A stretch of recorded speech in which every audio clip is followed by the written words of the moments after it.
ka Ala ɲininka aya nin na wala mɔgɔw b'a fɔ ka caya a bɛ fɔ de ka hakili di mɔgɔ ma a ka Ala ɲininka ko Ala ko a yɛrɛ ma ko la ta'khudhuhu sinatun ale bɛ fɛ ka sinatun kɔrɔ lɔn wala naam ko mun kosɔn Ala ko k'ale tɛ jungo a tɛ sunɔgɔ Ala ko n tɛ jungo n tɛ sunɔgɔ nin a tafsiri ye lahu ma fi samawati wa ma fi al a ko fɛn fɛn bɛ dunya kɔnɔ a sankaba n'a dugukolo k'a bɛɛ ye ne Ala ta n'o kɛla tiɲɛ ye o ko k'a ka sisɛfan di Seyidina Musa ma dɔw ko ten dɔw ko k'a ka lanpan d'a ma a mɛnɛni mais sisɛfan dila Seyidina Musa ma an bɛ kuma surunya laɲini de mako bɛ laɲini na Seyidina Musa ka sɛfan minɛ a ko Seyidina Musa ye sɛfan minɛ a bɛna sunnatu tafsir faamu a ka sisɛfan minɛ Seyidina Musa lɔla ni sɛfan ye ka lɔ wagati dɔ sera a jungo la min kɛ sɛfan bɔla a bolo ka bin ka ci Ala ko lahu ma fi samawati sankaba ni dugukolo minɛ bɛ ne Ala bolo bon ni jungo la o a bɛ ɲa wa olu kosɔn a ko n y'a danni kɔnɔ n ma sɔn ka sunɔgɔ don a la a ko Ala tɛ jungo kuma tɛ sunɔgɔ yɛrɛ ma fɛn ye Ala ta ye fi samawati fɛn min bɛ sankaba 7 la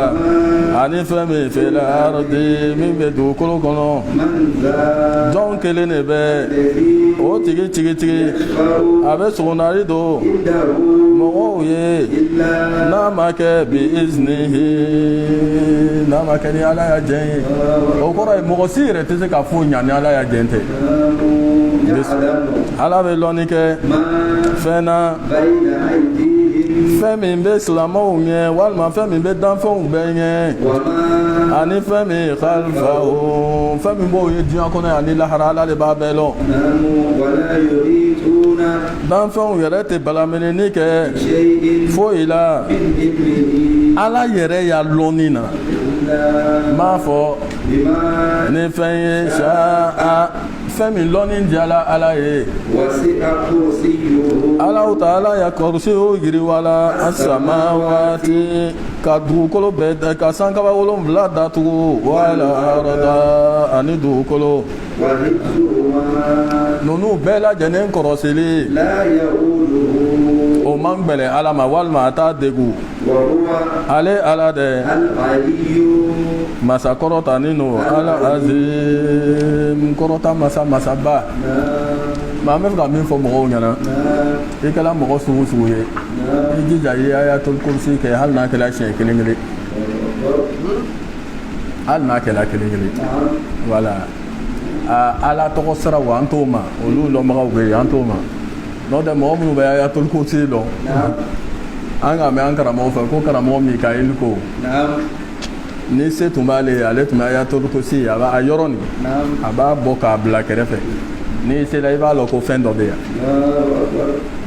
voilà Ala t'a fɔ kira t'a fɔ foyi ma ko Sayyidul Ayat bansan silamɛ i kɛla cogo o cogo i jija ayatul kursi kalan hali n'a kɛla siɲɛ kelen o y'a dɔgɔmani ye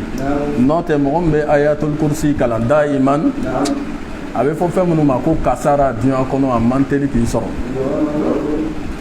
wala ya'uduhu hifzuhuma wa huwal aliyyul azim hal ya'uduhu hifzuka sankaba 7 dugukolo 7 o kɔrɔsili tɛ masa min tɔɔrɔ ele kɔrɔsili b'a tɔɔrɔ ele kɔni kɔrɔsili t'a tɔɔrɔ kolonbaga dɔ ko mɔgɔ min bɛ ayatul kursi kalan 50 tele kɔnɔ k'a kɛla kɔmi o k'i ta k'i bila Ala pɔsi kɔnɔ wa i k'a lɔn nafolo min bɛ ne pɔsi kɔnɔ ni k'i b'a bɔ kɔni a kuma bɛ caya dɛ Ala m'an don a y'a baraka la bisimila ko karabali tɛ silamɛya la i y'a lɔn silamɛya diina bangenin bɛ o kɔrɔ ye kanda ni fili bangenin bɛ dɛ ɲagami t'a la o kɔrɔ ye il n'y a pas de contrainte en islam mɔgɔ tɛ mɔgɔ wajibiya ka don diina na voilà fo mɔgɔw fana y'o faamu diina ko ninnu c'est une affaire de choix individuel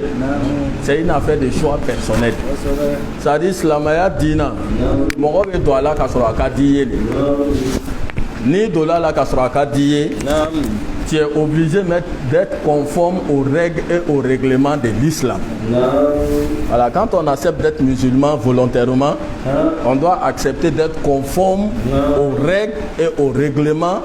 de l'islam. Pourquoi on doit l'accepter? Parce qu'on n'est pas entré dans la religion par contrainte. Voilà, moi aussi mi wajibiya kado. Ni fene kela islama ya ko kwa ya ko e ke chogomi. Ele kan ki jija ka keti. Voilà, Qur'an le côté moi aussi wajibiya kado dinana. O lo ko za ka mo ye. Abe mo degu. Ka mo wajibiya. Voilà, na chugo kan ko kado islamaya la. O ti kete islamay. Parce que tu vas à l'encontre de ce que Dieu même a dit. Oko ya ala ka mi fo ele betala o sanfɛ. Dina tigi le koko wajibite ko mo yedo. Wa ele be mo wajibiya ka do cogo juma. Bismillah. Mɔgɔ ni mɔgɔ min kafiriya la o kɔrɔ ye mɔgɔ min k'i kɔ don ka bɔ jɔw ma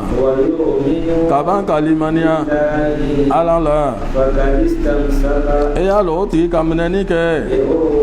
ni juru ye hali o sɔka a ka silamɛya juruba minɛ tigɛli tɛ juru min na walahu e y'a lɔ Ala mɛ ni masalo alimu dɔnni masa Ala de Ala le mɔgɔw ya kotigiw ye mɔgɔ minnu de maniyala a b'olu mɔgɔw bɔ ka bɔ kafiriya dibi la ka taa silamɛya nɔrɔ la nka mɔgɔ minnu kafaru mɔgɔ minnu kafiriya la olu ya kotigi a tɔgɔte o ye sutanaw ye a b'olu yukhrijunahum a b'olu labɔ ka bɔ limaniya nɔrɔ la ka taa kafiriya dibi la olu kafiri ninnu ashabu nari olu le ye tasuma dunbɔw ye olu dɛ o ye dumɛbaga ye jahanama kɔnɔ a fɔ i ma yeli kɛ wa walima i ma lɔnni kɛ wa ka taa mɔgɔ ma haja mɔgɔ min ka sɔsɔli kɛ Seydina Ibrahima la rabbihi a yɛrɛ danbagatigi Ala y'a ko la k'a fɔ k'o tigi Ala k'o sɔn hali moloka masaya la a bɛ Namuruz le ma i k'a lɔn masa minnu ka diɲɛ bɛɛ mara Namuruz b'a cɛ ma bisimila tumana mina Seydina Ibrahima ko n tigi Ala o le ye masa ye a bɛ ɲɛnamayali kɛ wa yumitu ale le bɛ mɔgɔ faatu Namuruzu ko ne yɛrɛ Namuruzu n yɛrɛ bɛ ɲɛnamayali kɛ wa yumitu n yɛrɛ bɛ mɔgɔ faga ni Seydina Ibrahima ka ɲɔgɔn sɔsɔ Ala ko la mais comme masa min don Ala ka fanga d'a ma kosɛbɛ masa naani bɛ o k'olu ka diɲɛ mara fila ye silamɛ ye fila ye kafiri ye o masa naani na Namuruz b'a cɛ ma o Namuruzu ani Seydina Ibrahima ka ɲɔgɔn sɔrɔ Ala ko la comme kafiri don Seydina Ibrahima ko a ma comme a kisa lɔnni bɛ a ko ne tigi le ye Ala ye a bɛ ɲɛnamayali kɛ a bɛ danfɛnw ɲɛnamaya a bɛ faatuli kɛ kisa la o ko Namurud ka mɔgɔ fila wele ka na a y'a jɔ o na ko n'o fila lalɔ ka kiti tigɛ k'o ye kelen faga o ye kelen to yen a ko Seydina Ibrahima mais ne yɛrɛ fana bɛ ɲɛnamayali kɛ n bɛ fagali kɛ o kɛla min kɛ Seydina Ibrahima bɛna kuma Seydina Ibrahima ko e y'a lɔn ne ya Ala o Ala nin dɛ o bɛ nani kɛ ni tele ye minal mashriqi ka bɔ tele bɔyɔrɔ comme ni ye Ala ye fana ye nali kɛ ni tele nin ye minal maghribi ka bɔ tele ben yɔrɔ a ko mɔgɔ gberenna o kɔrɔ ye mɔgɔ an y'an bamanankaw mɔgɔ bloqué la mɔgɔ min kafiriya la i y'a dɔn Ala Ala tɛ kandali kɛ alqawma mɔgɔ la azzalimina mɔgɔ min ye tɔɲɔlikɛba ye Ala t'a kanda o kɔrɔ ye Seydina Ibrahima k'o fɔ il n'a pas pu répondre.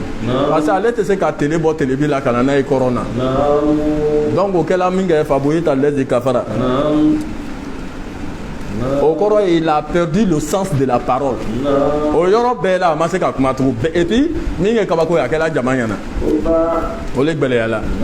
Allez les cassettes na Ibrahim abla tasma nani neno. Donc c'est na Ibrahim nanani kuma miyeni. Il a été incapable de répondre parce qu'il n'a pas de solution. C'est na Ibrahim akone ya alawe nani télé kabo télé boro kabla télé b. Comme il fallait kuye alai. Bengana. Il fallait bon ni télé benyoro kanana et télé boro fabuye tandezi kafara. Au Coran est comme au Brena, Mogo min kafriala. Bismillah. Walma oube comme mogo min tagala qaryatin ye mogo yuma ye mogo min tagamana dugu do kono aga dugu ni ye khawiyatun dugu ni langolo yana urusiha o koro ye dugu fembe a bɛɛ lajɛlen tiɲɛni bɛ ka dugu ben ka yiriw bɛɛ kari-kari ka miiriw ben mɔgɔw ko k'a tigi tɔgɔ ye ko Azir Azir ko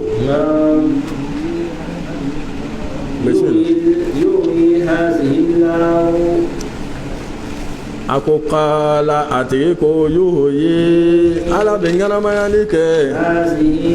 nin yɔrɔ nin na ala dɛ dugu yɛrɛ bɛɛ lajɛlen jalan ka yiriw bɛɛ kari ko ala b'a ɲɛnamaya cogo juman o cɛ min ka nin fɔ Alahu Taala k'ale yɛrɛ nin mina o yɔrɔnin bɛɛ a ko fɔ dɔrɔn Alahu Taala k'a faatu mi'atu amin san 100 a ko le kɛ a sanni o kɔfɛ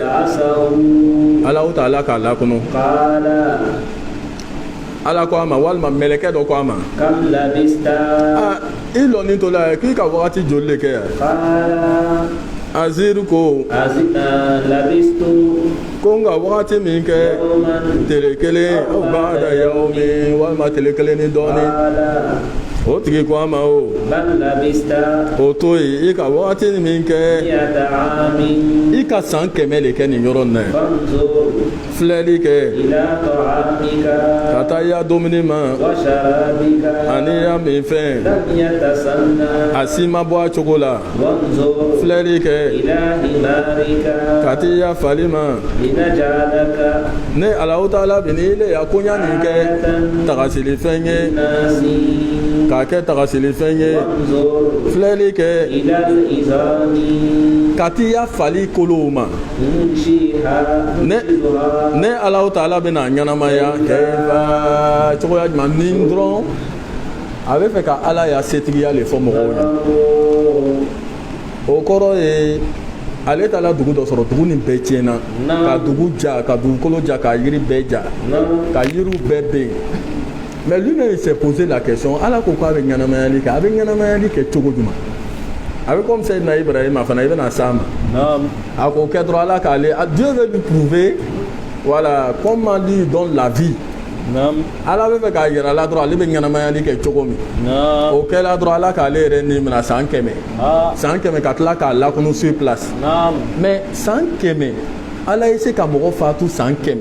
ka ban k'i lawuri sur place i nana ni dumuni ni y'a min fɛn nin a si sugu ma yɛlɛma fu kura ra sa ala k'a to a y'a fali sala o kolo bɛɛ jɛnsɛnnin bɛɛ ala k'o bɛɛ kɛ ɲɔgɔn kan k'a bɛɛ kun a ɲɛna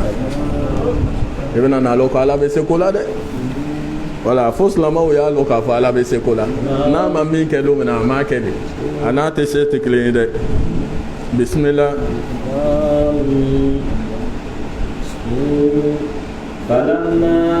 Tumana mina bangeli kɛla a ye a ko an bɛ lɔnni kɛ ne bɛ seereya k'a fɔ ala se masalo ala kulli shay koɲa bɛɛ la kɔsumani kɛ tumana min na Seydina Ibrahima ko n tigi ala yirali kɛ ne la ebe ɲɛnamaya kɛ suw la cogo juman ala ko sɛdina ibrahima i ma di maniya le wa a ko ala n di maniyana nka sa walasa n dusukun ye sabati ala ko a ma tali kɛ naani na mina tɔyiri ka bɔ kɔnɔw la i y'olu bɛɛ lajɛlen jɔ i y'olu bɛɛ susu ka na i ma o kɔfɛ i ye bilali kɛ nin yɔrɔ dɔ la kuru kelen kelenna bɛɛ kan ka bɔ o sogow la o kɔfɛ i ye olu naani nin wele o bɛna na i ma saya teliya bolo ma ibrahima a lɔn ko ala de azizun gbiliya masalo hakimu kolon masa mɔgɔw kibaruya n'o tɛ sɛdina ibrahima fana ta kɛla ten wala o ko a ye kɔnɔ ala a bɛ fɛnɛ bɛ fɛ k'a lɔ ala de ye su ɲɛnamaya cogo jumɛn a bɛ su ɲɛnamaya ko nin na mɔgɔ caman k'a la ɲininka a la dɛ parce que i k'a lɔn n'i ma intéressé fɛn min na i t'a kabako lɔn quoi fɛn sanni ni n t'a la ka se kɔ k'o lakunu karamɔgɔ cɛ o tɛ tɛrɛn kɔ ko ye dɛ sɛdina ibrahima a fana k'a ɲini ala fɛ arini a yira n na kayfa tuhyi mauta ni fɛn sala i b'a lakunu cogo jumɛn n bɛ fɛ k'a ye i b'a kɛ cogo min voilà ala bɛ fɛ ka expérience kɛ n'a ye a ko a ye kɔnɔ naani ta dɔw ko sisɛ b'a la dɔw ko kɔn b'a la dɔw ko hamamatu o b'a la dɔw ko tɔwusu o yɛrɛ kɔnɔ sugu dɔ ye kɔlɔn sogolon dɔw ko o b'a la a ko naani bɛɛ kantigɛ mais min ye kabako ye a k'a kantigɛ ka joli n'a si n'a sogo bɛɛ ɲagami ɲɔgɔn na k'a bɛɛ susu a bɛɛ le ko ye ala ko k'a y'a kɛ tan a k'a kɛ ten a banna ka moitié bɔ a la k'a bila kuruw kan ala ko k'a y'o wele a k'a kelen kelenna bɛɛ wele a tɔgɔ ma kabako don dɛ i b'a ye siw bɛ bɔ ɲɔgɔn na ka kɛ ɲɔgɔn kan joliw bɛ bɔ ɲɔgɔn na ka kɛ ɲɔgɔn kan kolow bɛ bɔ ɲɔgɔn na ka kɛ ɲɔgɔn kan sogow bɛ bɔ ɲɔgɔn na a yɛrɛ ɲɛ b'a la a bɛɛ bɛ bɔla ɲɔgɔn na a ɲagaminen tɛ wa a bɛɛ bɛ bɔ ɲɔgɔn na ka kɛ ɲɔgɔn kan a bɛɛ kɛla ɲɔgɔn kan ka tagama kelen kelen ka na se na ibrahima kɔ n tɛ lakola nana ma k'i ɲɛna de o de kosɔn i ɲɛ bɛ mɔgɔ dɔ la ni k'a digi ni ye ko dɔ kan mɔgɔw k'a yɛlɛla ka jigin a tɛ bɔ yen a digila ka a tɛ bɔ a ka ko le ye n'i le ma ko ye dɔrɔn i b'a tigi jalaki ele n'a la nin kɔfɛ jɔn bɛ se k'a fɔ ibrahima ɲɛna ko nin tɛ ten tugun n'a b'i le ta c'est pour amener les gens à comprendre i bɛ mɔgɔ dɔ ye a nɔrɔnin bɛ ko dɔ la a tɛ bɔ yen mɔgɔw k'a yɛlɛla ka jigin a tɛ bɔ yen a ka ko le ye n'i fana k'a ye don min na i fana tɛna bɔ yen mais ele m'a ye min k'a ye ele ko k'a ye kiti kɛ komi ele m'a ye cogo min nabi ɲumanw ni kɛralamɔgɔw n'an tɛ kelen ye k'an don a baraka la ala m'a kɛla ten bisimila a ko mɔgɔw kibaruya o bɛ nafa ka bɔli kɛ o y'a nafolow la ala y'a sira kan a bɛ komi ɲɔkisɛ misaliya a ka faleli kɛ bolo tizi 7 la ɲɔkisɛ 100 a bɛ tizan kelen kelen na ala dɛ a bɛ jidili kɛ mɔgɔ ye yasawo mɔgɔ min ka d'a ye e y'a lɔ ala wasi'un yiriwa masalo alimu ala ko mɔgɔ minnu b'o ya nafolo bɔ k'a don ala ko la ça aussi moi-même personnellement c'est quelque chose que j'insiste là-dessus silama kana siran dépense kɛ ye ala ko la e ka lɔ sutana le bɛ to ka mɔgɔ mara sa k'i ɲɛ tɛ nin na k'a ka y'a wari bɛɛ di ala ko la k'a kɛla fangadan ye dɛ k'i fana kana kɛ ten kuranna b'a fɔ ɲɛnɛ ɲɛfɛ mais silama i kɛla mɔgɔ sugu ye kana siran e ka la n'u bɛ siran de ne bɛ kabakoya ele bɛ nana don min na o e nana ni mun ye ah mais ele mana ni foye e nana ya masa min ka fɛn di ma o tigi ko non ko n'i ka dɔ di yan ko n bɛna ɲɔgɔnna ji di ka di ma ele bɛ siga o la o fana ye kabako ye dɛ n ko n'i nana ni fɛn de ye i bɛ siran banni ye ele mana ni foyi foyi ele nana se a ye ka wagatinin kɛ o masa ka fɛn dɔ d'i ma o masa kɛnin kɔfɛ ka fɛn d'i ma o ko dɔ di ne ya sira kan et puis n'i k'a di fana masalu lezina yunfikuna amwalahum fi sabilillahi kɛ masalu habba a ko n'i ka dasi kelen di ne ala ya sira kan n b'a yɛlɛma k'a kɛ 7,000 tisan 7 kɛmɛ b'a bɛɛ la wallahu yudayifu liman yasha ala ko n bɛ jidili kɛ mɔgɔ la min ta ka di n ye o ye fana o dulɔnni bɛ beli ikhlas i k'a di k'i to ŋɛniɲɛ min na yudayifu nin b'o le ta liman yashawun a yudayifu nin dulɔnni bɛ ala ta'ala b'a di ma k'a double ka bɛn i b'a di la ka bɛn ŋɛniɲɛ min ma a ye to ka a y'a nafolo di ala ko la ala ko kɔrɔ ye an karamɔgɔ b'an fɔ an ye wagati bɛɛ i balima dɔ nana i fɔ d'abord même il faut donner l'impression aux gens de pouvoir être à leur service i ka mɔgɔ o mɔgɔ ye mɔgɔw b'o ja gbaliya ka na i nɔfɛ i k'i ɲa k'a ɲa de mais ele yɛrɛ n'i ɲa ye la dɔrɔn mɔgɔw bɛ siran il faut éviter cela kɛ mɔgɔ ye mɔgɔw bɛ se k'u ja gbaliya k'u mako f'u ɲɛna n'ala ka dasi kelen d'i ma ka dasi 2 d'i ma mɔgɔw ye se k'u mako f'u ɲɛna hali si tu n'arrives pas à satisfaire tout le monde a tigi yɛrɛ b'a lɔ a ka min kɛ nin a seko le y'o ye ni fɛn wɛrɛ tun b'a bolo a b'a di yan la générosité n'est pas liée à la richesse fonsereya dulɔnni tɛ nafolotigiya la dɛ i ma deli ka nafolotigi avarié i ma fangadan fonsere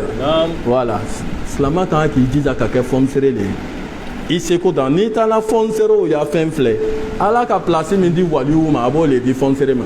la khawfun alayhim wala hum yahzanun bismillah mɔgɔ minnu o bɛ nafa ka bɔli kɛ o y'a nafolow la ala ya sira kan o kɔfɛ o tɛ tuguli kɛ fɛn na o ka fɛn min nafa ka bɔ manan kunnalali la walima dɔgɔyama olu mɔgɔw sara o b'o ye ndara bɛ o danbagatigi ala fɛ i y'a lɔ siranya a t'olu kan olu yɛrɛ ma kɛ yazanuna ko laharalenw bɛ jɔrɔ ala ka tu vois le généreux là dans la voie de Dieu on dit dans la voie de Dieu mɔgɔ min bɛ mɔgɔw sɔn ala kama a y'a sɔnni fɛnɛ kɔfɛ kunnanali t'a la dɔgɔyaman t'a la ala ta'ala ko olu mɔgɔw tɛ jɔrɔ n tɛ siranya kɛ olu mɔgɔw ye diɲɛ kɔnɔ yan lahara n'o sela n t'o bila mɔgɔw cɛma mɔgɔ minnu bɛ jɔrɔ k'an kɛ o mɔgɔ dɔ ye ala m'a kɛla ten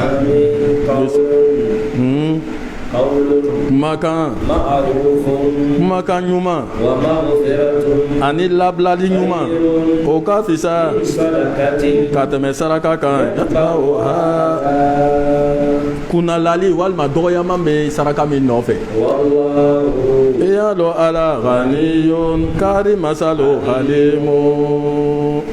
muɲu masa yalu mɔgɔw aw mun di maniyala a kana tiɲɛni kɛ sadakatikum a y'a sarakaw la bilmanni ni kunnanali ye ani dɔgɔyama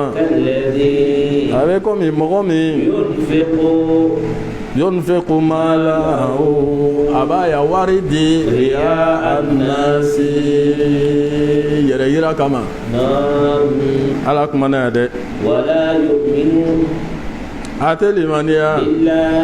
ala la wali yawmi ani lona ala akhir n'o ye kiyama o kɔrɔ ye ça aussi ça arrive souvent généralement mais mɔgɔw peut-être les gens ne prêtent pas attention ko mɔgɔ si kana i y'a saraka tiɲɛ le service que tu rends aux gens là i k'i ya hɛrɛ tiɲɛ i ka saraka min bɔ i kana baraji tiɲɛ bilman ni kunnanali wal aza ani mɔgɔ dɔgɔya o kɔrɔ ye tu as quelqu'un qui vient te voir soit tu lui rends service ou soit tu ne le rends pas. Mais il vient te voir, tu attends que ta femme et tes enfants sont là, et ils sont aidés au bé. Ben y a fait, alors fait une kadou ni ma kateme fait bé au les droyamai. Il y a d'adam à dénina. Fait une kadou ma kateme fait chama ka au les droyamai. Ben y en a, mais toi là, tu es trop emmerdant. Chaque fois c'est toi qui amènes les gens avec tes histoires là. Et ben il y a fait une dame. Fait une tête ou de. Moi même tout la fait une non fait. Il muso ni de ou yana de batterie yo foama ah kramocha ni ka service ni randi aba de gude hein de gu min kela ni o ka bon ala fe katame ya service nka ala ka ba ko masai de I ka de gu min ke o ko so placer do be ala fe ala o ta ala ko ale bo placer di mo le ma mo munu be fanga on son en même temps ka bonya ka fanga son mais fanganda ni son to ele rebe fanganda ni bunya et donc alors ça c'est rare de hein ça c'est très rare ka fanganda son katla ka bunya o kan o mancha de mais ala ko kwanga na nya saraka na nya baraji tien ka mogo son ka kunala akuna nali walma I market walma ka dogoya a dogoyali ye mun ye e ka sɔn kunu an nana se jama la yan kuma dɔ nana bon kuma nin dɔ bɛ ele de kan kuma nin bɛ ele de kan bon ale de to kan ka kuma nin fɔ depuis I b'a filɛla cogo min filɛli nin yɛrɛ b'a yira k'a fɔ kuma nin fɔ ko bɛ gɛlɛya bon a nana wuli k'a bɛ kuma dɔrɔn I ko mais toi ça va pas chez toi toi aussi il y a un rien comme ça là on passe le temps à te rendre service et puis toi tu nga fo anya dura kan anya to bukan la ko ah ele mi rete fo ye mo bi le mako ele fene ba fo ki be kuma na wa ah ala ko yika nyuma fen fe ka ye nga bebe adoya kam donc imaye le service que tu vas rendre aux pauvres fin d'obé ala fait ala ko kuma kan duma qaulun ma'ruf kuma kan nyuma fo ani maghfiratun ani ka abla saraliko nyuma khairun ala ko kafisa kateme saraka kan doyama be min ko fe o koro e ala ka kuma kan duma fo mo yene ani ka abla sarako nyuma bon vraiment bi ko man no ala me do o ke na ala ka signifie on va voir voilà vraiment ala ya be son gerganyana ala koko kafisa kateme ye service ni ke katla ka doya anya haklito ide enyabe fin d'obé les gens minimisent cela fin d'obé anu were to jate anya société la ko baye ta sabuna wo hayina no wa indallah bara dobe amba ke anta jate ko baye ma be se ki ya baraji be tien ki mine ko were gbele alahara oui ala man debna donc nanga saraka bo anya njija o ni be na fin di mo ma adama ne te na dama kuma kan duma fain bismillah akuma la ba ako yunfiku mala oriya annas mo do fene be et ça aussi c'est à déplorer allez tes services rendus mo y abadan foni jamabe hein jama chema ni bébé ni nana quand tu viens le voir ni nana imakola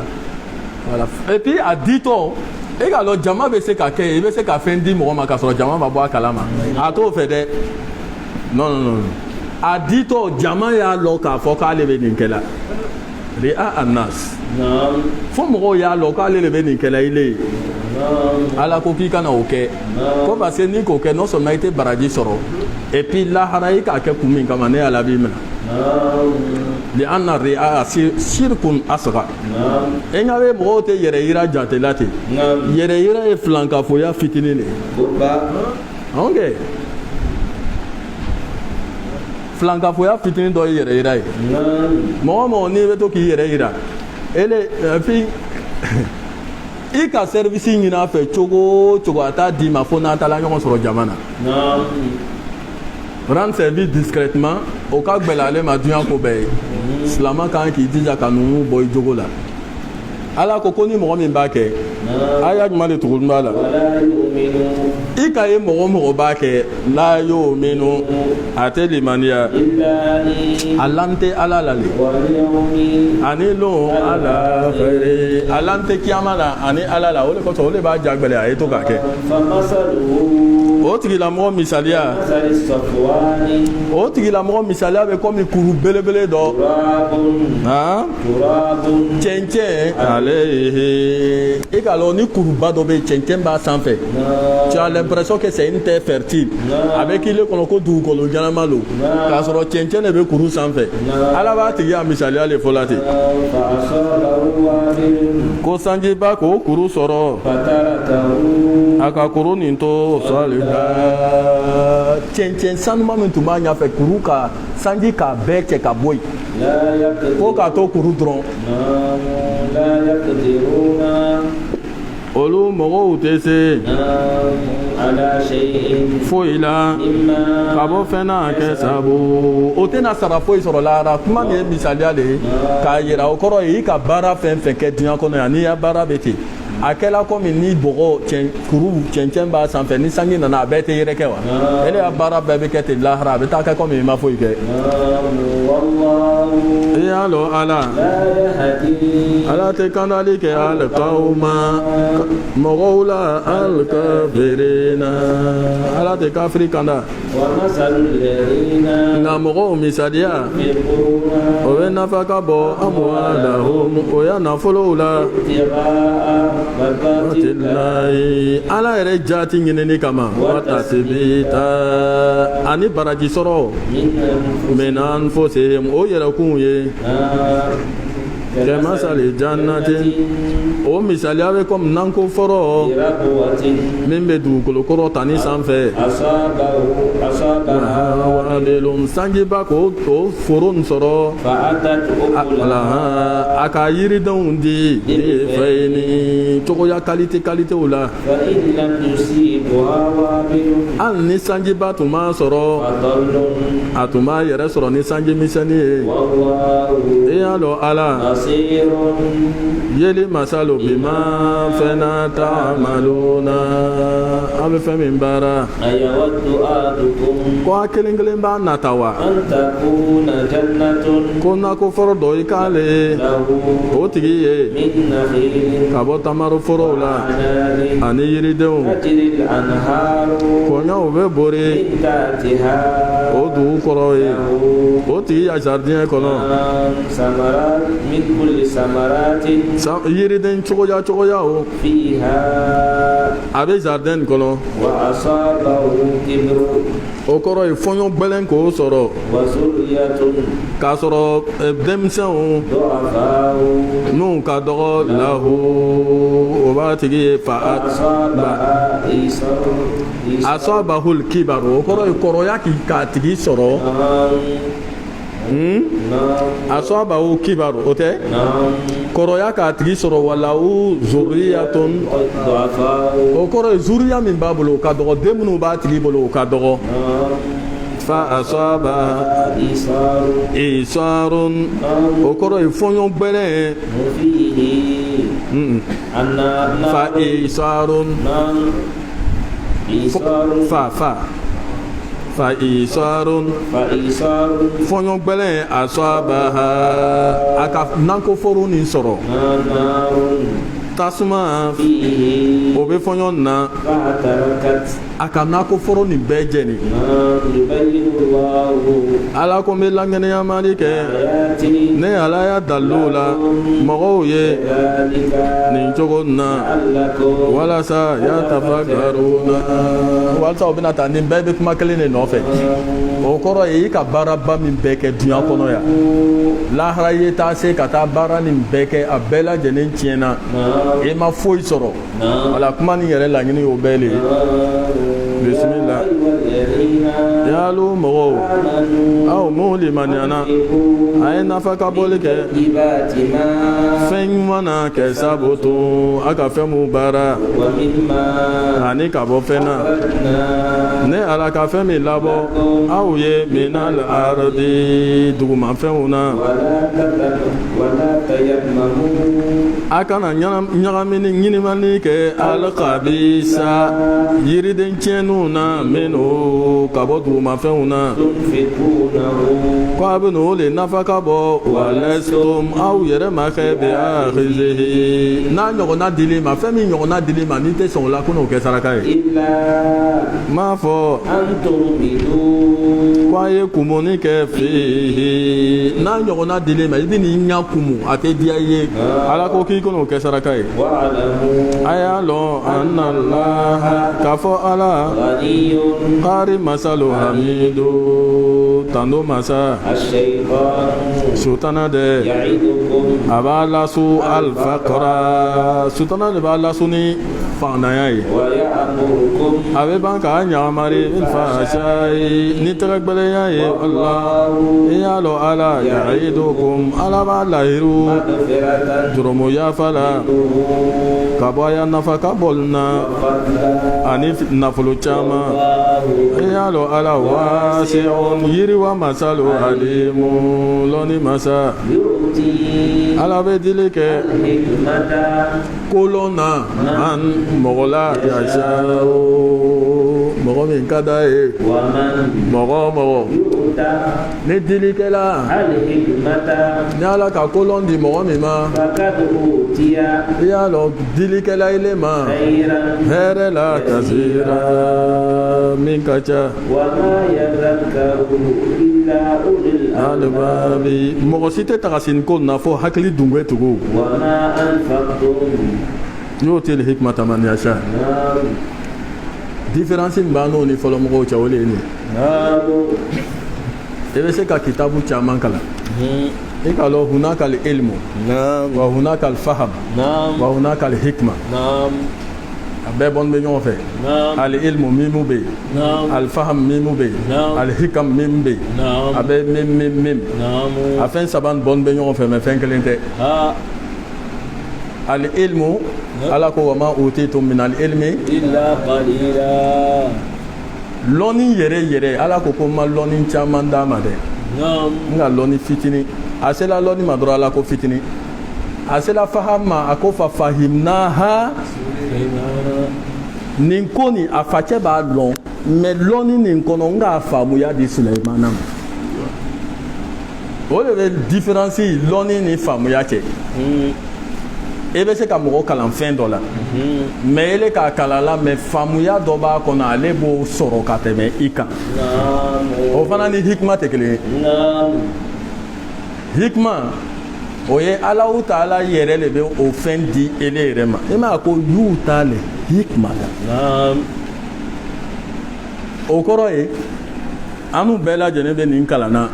kun min kama fɛn yɛrɛ kun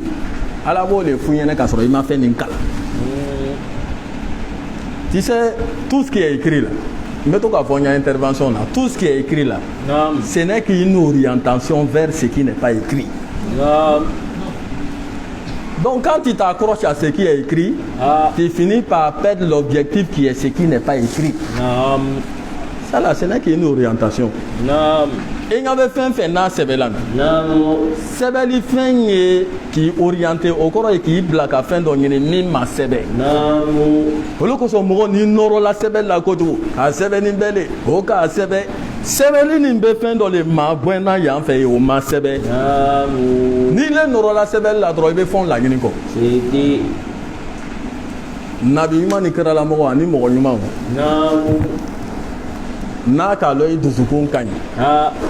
fɛn fɛn n'a sɛbɛla a laɲini ye fɛn min ye fɛn fɛn n'a sɛbɛla a laɲini ye fɛn min ye a b'o bɛɛ kɛ ɲɔgɔn kan k'a f'u ɲɛna k'a sɔrɔ i ma kalan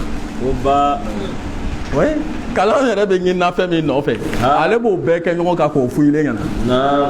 n'a k'a f'u ɲɛna e b'a ye mɔgɔ min ka kitabu bɛɛ kalan ka doctorat bɛɛ kalan n'a kumana ani ile min ma kalan n'i kumana mɔgɔw bɛ ile min ma kalan ta k'a ta to yen parce que laɲini b'i ile bolo ka ban olu kosɔn kalan ye kabako ye dɛ ala k'o la sisan a ko yu'til hikmata e ɲa bɛ kolɔn a bɛ fɔ o de ma ko kolɔn ko n bɛ kolɔn di mɔgɔ ma mɔgɔ min ka di n ye dɛ mais ko ele yɛrɛ fana ni kolon dili ma ala bɛ se kuma na k'i y'a lɔ ko nka koba d'i ma dɛ mais mun na ala b'a fɔ ale ma ko koba yan fɛ a ko wa ma utitum min al-ilmi illa qalilan a sela nin ma ko khayran kasiran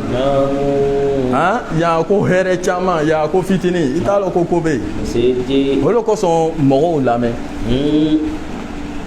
mɔgɔ dɔ bɛ yen a ma kalan a ma kalan koyi ni kalan kuma nana kalan kuma to kalankɛlaw bolo kalan kuma wala fiilu madi o kɔrɔ ye ni harfu jarri nana wala kasra le kan ka bila dugu ma dɔmiri bɛ bɔ yan fɛ yen bɔn i dɔ ma kalan i t'a to o bolo yen a to kalankɛlaw bolo ni lɔnni kuma nana dɔ ta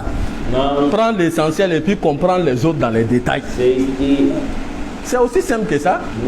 Ko Maliki côté, ko Abu Hanifa ta côté, ko Shafi côté, ko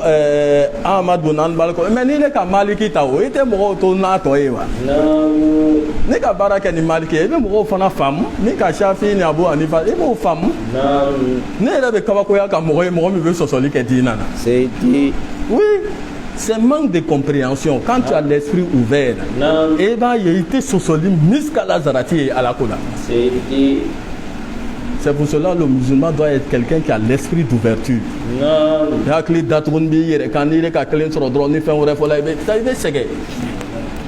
Ni famouya kuma nana loni kono o taka barake. Fahimna ha Suleiman. Maza soromana ni ka kiti tige. A denche fana nana comme beba kiti lo. A fache ko foro ani misitigi. Comme misitigi be misita forotigi be forota fate ka tige ku mais fate ka tige ni hakika de yo fate ka fo tromi o ye hakika de mara soromana nana fa fa kana ko ko baba ne be cogo ya wore lo ala a fate ba fale ate lon ke wa nabi monte wa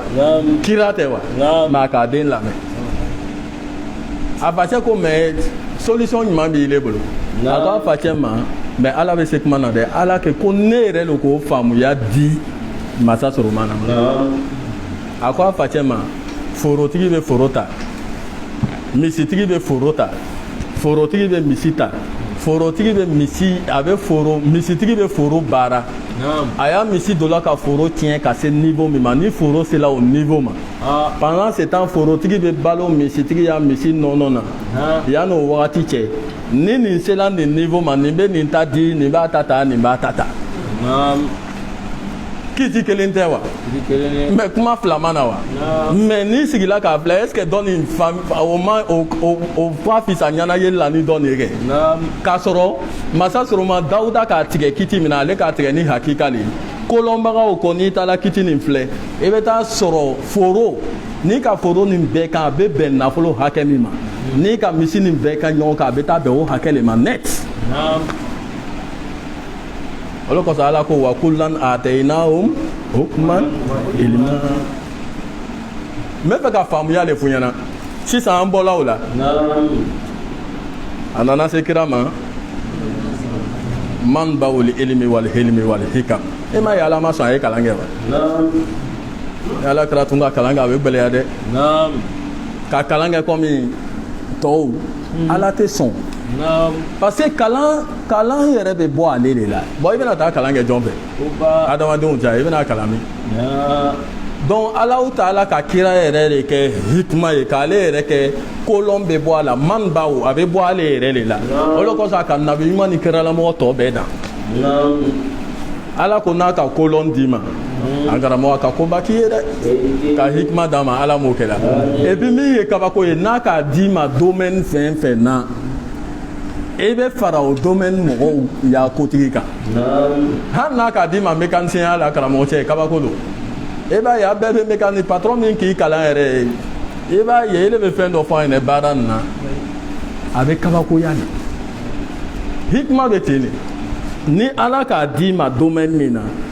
i ma o domaine min kalan kɛ a b'o kolon de d'i ma voilà c'est aussi simple que ça mais ala de b'a di mɔgɔ ma dɛ mais a sɔrɔ ɲa fɔlɔ fɛn min ka teli ka hikima di mɔgɔ ma a joona o ye mɔgɔ min b'i ɲɛfɛ ko la k'o bonya. Ka siran ala ɲɛ o ye bɛɛ ye place fɔlɔ ye mais place min b'a teliya ni place bɛɛ ye mɔgɔ min b'i ɲɛfɛ k'o bonya mɔgɔ min b'i ɲɛfɛ par exemple an karamɔgɔ b'an kalan k'ale bonya ni k'ale bonya a bɛ kalan min f'u ɲɛ kalan kɔfɛ ala bɛ fɛn dɔ d'i ma kalan na a ma min di tɔw ma ne yɛrɛ bɛ an karamɔgɔ le kɔnɔ na ele bɛ lɛri filɛ la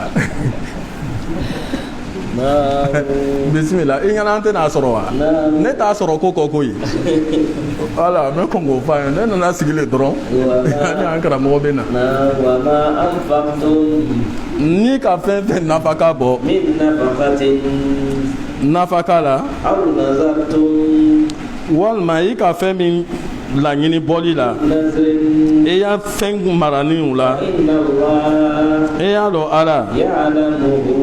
ala b'a dɔn dɛ i k'a dɔn dɛmɛbaga tɛ tɔɲɔlibagaw ye ko n'i ka bangeli kɛ saraka la ala k'o ka ɲi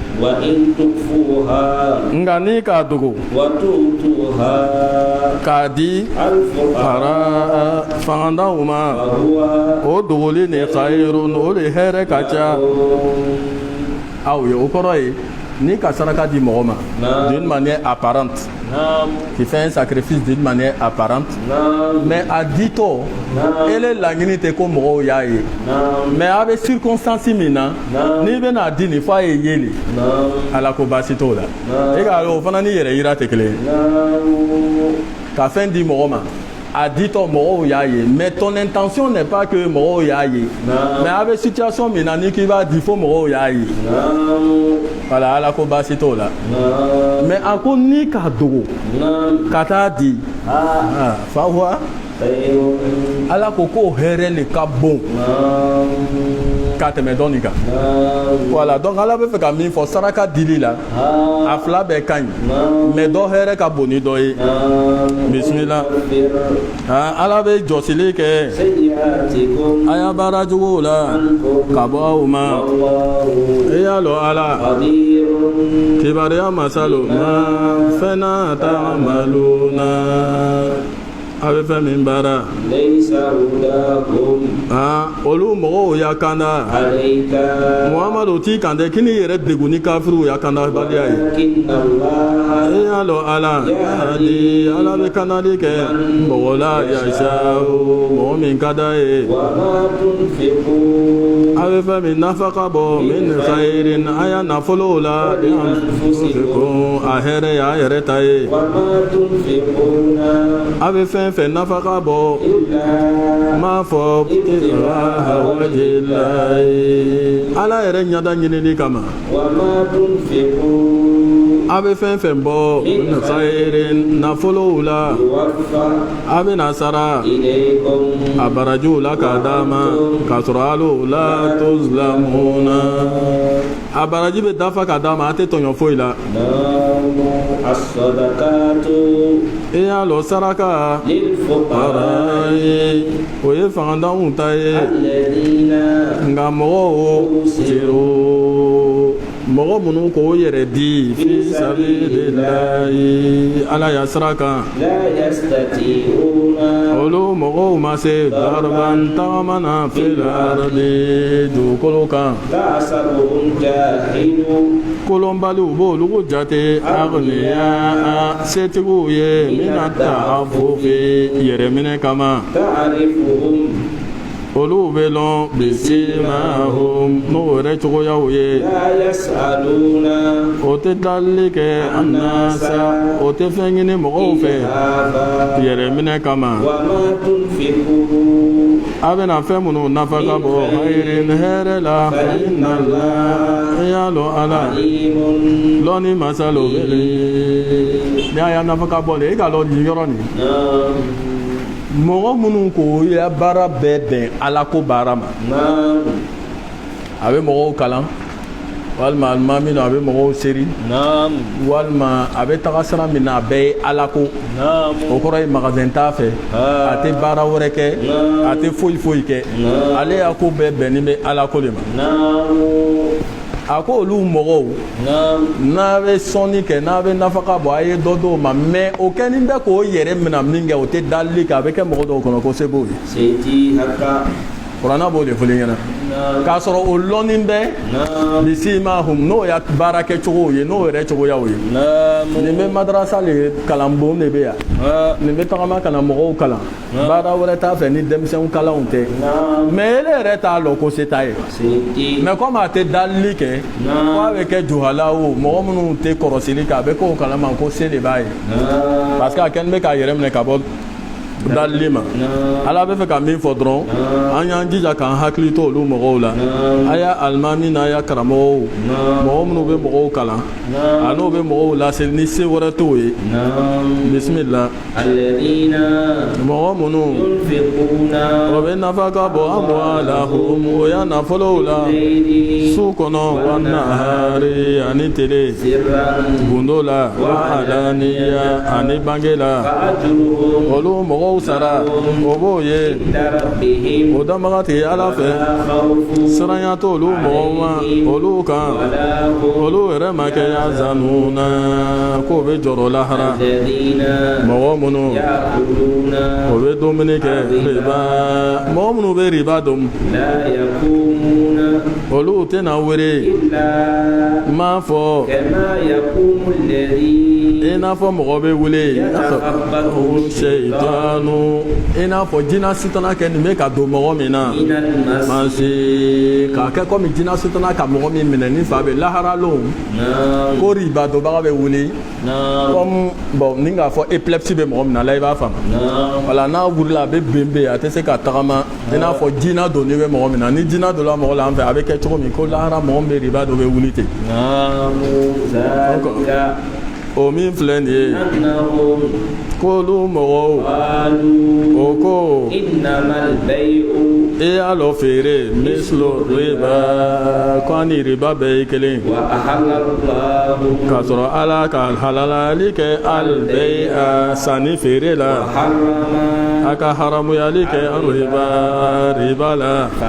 mɔgɔ o mɔgɔ ni nanikɛlaw ma mawizatan ni ala ya wajulikɛla kan nana mɔgɔ min ma ka bɔ a danbaga tigi ala fɛ a k'a yɛrɛ ko don ka bɔ ribadon ma fɛn y'a ta ye salafa a ka fɛn min kɛ ka tɛmɛ o tigi ya koɲa o bɛ ka taa ala ma mɔgɔ o mɔgɔ n'a sekola ribadon ma olu mɔgɔ asabu nari olu ye jahanama dungow ye olu de khaliduna o dumuni bɛ fiha jahanama kɔnɔ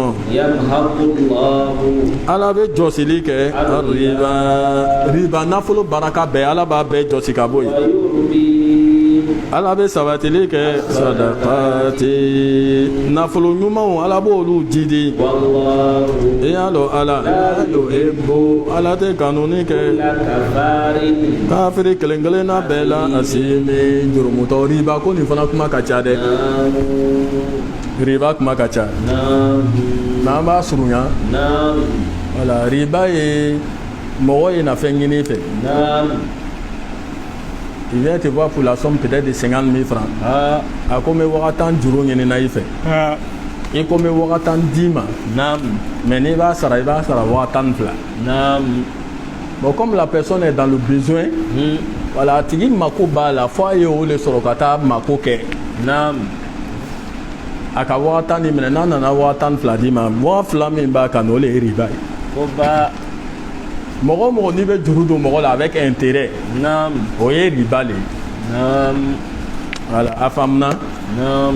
o ye a kuma général ye voilà maintenant a kuma détails ka ca voilà quand on rentre dans par exemple les histoires de microfinanciers avec les histoires des banques voilà ça c'est des sujets de divergence voilà parce que o kuma ka ca ale kuma ka ca dɛ lɔnni kɛbaga dɔ ko min sera fatwa kɛbaga ba dɔ ko ale ko riba yɛrɛ yɛrɛ a dulonni bɛ ele nana i nana mako min na nin mako ni duloni tɛ ka wari minɛ ka taa jago tɛ ka fɛn dɔ ɲini wari kan. est-ce que i bɛ kuma nin faamu. ne nana le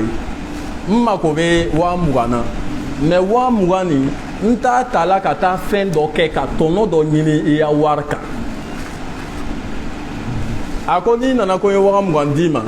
mais mako personnel lo o kɔrɔ ye mako personnel. i tɛ taa la commerce kɛ n'a ye i tɛ taa la jago kɛ n'a ye i tɛ taa la foyi kɛ n'a ye i nana i mako de b'a la k'i mako dɔ dilan. a ko ni fɛn farala o kan k'o ye riba ye. mais ele nana ko ne ye 20,000 d'i ma ele bɛna ne ya 20,000 tale ka taa a baara ka waga 40 sɔrɔ. a ko mais ne ka 20,000 fara o kan k'o tɛ riba ye dɛ. ale k'a tranché. Tu vois un peu, c'est complexe hein, ce truc-là. Donc quand tu rentres dans le domaine des banques, l'État y est, c'est un sujet de divergence. L'on kebara do koko atenya. L'on kebara do koko non quoi avenya. À quoi même les banques islamiques, allez comme misaliat, à quoi les banques islamiques au flé. Quand on prend les exemples des banques islamiques, mais ni le nana ko nanga warbla, intérêt est là quand, doté faraka. Mais autrement, elle est à banque, elle est ouvrier ou ça la chose man. Elle est ouvrier ça la, il faut ça la chose man. Et les documents là, à remplir les documents administratifs, la climatisation, ça dit le local. Voyez vous ça la chose man. Il faut pas avoir rien à faire. Donc elle est maintenant, il y a un follow black Adam à Bansanwa. Donc ça dit, ni kako ni bleni hakli. Fɛn n'a bɛ ta a tatɔ tɔnɔ de bɛ taa ɲini a kan ni mɔgɔ dɔ ka tɔnɔ la kan k'a d'i ma lɔnnikɛbaga dɔw k'o tɛ riba ye o tɛ riba ye dɛ. Il y a une institution qui est là qui est une banque bɛ mɔgɔw sara a bɛ baarakɛdenw sara a bɛ papier minnu bɛ kɛ ka document remplir o bɛ sara a bɛ local min na o bɛ sara ele bɛ na ko an ya wari garder an b'a garder gansan cogo jumɛn. Kele e nana fana ko an ye dɔ bɔ an fɛ ko k'a d'i ma k'i bɛna taa affaire dɔ kɛ mais an t'i lɔn foyi foyi ba an y'an wari d'i ma i b'a segin kɔ o bɛ d'an ma cogo jumɛn. o de kosɔn n'i bɛ ala ko kiti tigɛ dɔrɔn i bɛ cogoya caman filɛ. voilà donc n'i ka min t'a la sa ka taa bɛn lɔnnikɛbaga dɔ ta ma i ma fili. Donc les histoires c'est un peu complexe mais riba qu'on est bɛɛ b'o lɔn ka fɛn dɔ di mɔgɔ ma ka tɔnɔ ɲini a kan o ye riba ye. ala b'an dɛmɛ na. bisimila.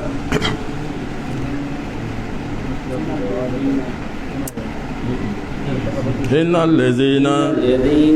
i k'a lɔn mɔgɔ mun n'o de maniyala o ka baara kɛ aswaliyati baara ɲumanw na o ka lɔli kɛ salata seli la o ka dili kɛ zakata zaka la olu sara o b'o ye inda rabbihim o danbagati ala fɛ siranya tɛ olu mɔgɔw kan olu yɛrɛ ma kɛ azanuna k'o bɛ jɔrɔ yalu mɔgɔw aw minnu de maniyala a ye siran ala ɲɛ a ye toli kɛ fɛn na min tola mina riba nafolo la n'alu kɛla muminina a ye de maniyabaga ye n'a ma riba nafolo ko n to yen a y'a yɛrɛ labɛn a y'a lɔn a y'a yɛrɛ labɛn ni kɛlɛ ye ka bɔ ala fɛ suluhi a n'a yakira nka n'a tubila a y'a nafolo jago kun o b'aw ye a tɛna tɔɲɔ a tɛ tɔɲɔli kɛ mɔgɔ yɛrɛ fɛnɛ t'a tɔɲɔ nka a bɛ taa la riba juru minɛ mɔgɔ min fɛ n'a kɛra mɔgɔ degunnen ye a ye kɔnɔni kɛ ka taa wagati la wagati min ka nɔrɔ a tigi ma nka n'a yɛrɛ yafala k'a kɛ saraka ye o le hɛrɛ ka bon aw ye n'aw kɛla ta'lamuna n'a tun b'a lɔn a ye siran don ye an bɛna se kɔ ka taa Ala ma olu na o kɔfɛ ni kelen-kelenna bɛɛ bɛ sara fɛn na a ka fɛn min baara k'a sɔrɔ n'u la yuzlamuna o tɛ tɔ ni aya nin lɔnnikɛbagaw caman bɛnna kan ko aya laban min jigila Kuranɛ kɔnɔ k'o don wattaqu yawman turja'una fihi ila Allah ko a ye siran lon ye lon min a bɛna se kɔ ka taa Ala ma nin aya nin yɛrɛ fana kan ka mɔgɔ siran ko ye Ala le bɛ lahara lɔn fɛn min bɛ yen ale kelen pe de b'a dɔn bon an ma se yen fɔlɔ ale ko k'o siran an n'u ma se yen fɔlɔ an bɛ yan ele ko k'an ye siran bon ele fɛn min b'o la ele kelen pe de b'a dɔn karamɔgɔ siranya fɛn do koyi mɔgɔ bɛ fatu ka taa lon min na Ala fɛ siranya ko do dɛ parce que Ala yɛrɛ ko k'an ye siran o de kosɔn an b'a fɔ tuma caman ni mɔgɔ ya mɔgɔ fatu la an karamɔgɔ i bɛ seko ye fɛn fɛn ye surunali don cogo la a saraka n'a dugawu kɛ la o kɛ karamɔgɔ kameliya kan fɛn fɛn bɛ fɔ o bɛ fɔ k'i to diɲɛ kɔnɔ yan kotigi yɛrɛ ko siran dɛ walayi mɔgɔ bɛ fatu lon min na siranya ko de ko ye mais comme ele bɛ diɲɛ kɔnɔ yan siranya nin bɛ fɔ cogo o cogo ele tɛ se k'a faamu fo lon min na ni tɛgɛ lala i yɛrɛ kan o kosɔn an b'a fɔ mɔgɔw ɲɛna tuma caman ni mɔgɔ fatula ka ban a banna a kana dugawu kɛ a kana saraka bɔ karamɔgɔ cɛ i bɛ yan de kotigi ko ko siran ele tɛ kotigi yɛrɛ ko ko siran ele ko a kana nin kɛ a kana nin kɛ o ye i tɛ bolola de kɛ quand on est en liberté là la souffrance des prisonniers là on sait pas où mɔgɔ min bɛ yan fɛ yen ele bɛ yan ko non a kana mɔgɔw bila a bɛ ko to e bɛ kɛnɛ ma de n'i donna yen longo o lon ele de bɛna bilali réclamer o de kosɔn kana silamɛya fana ye diinɛ façon min ye ni situation nana ka ban voilà ko seyiku sera seyiku sera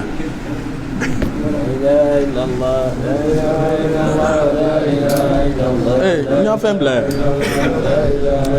nin taga bila yan parce que ne bɛna laban sisan sɛk bɛ sigi nin bila yan joona n bɛ sɛk sigi n bɛ bila ne ta bila yan non sɛk ta bila a nɔ na bi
Voilà, comme Allahumma salli ala sayyidina Muhammad wa ala ali sayyidina Muhammad wa sallim.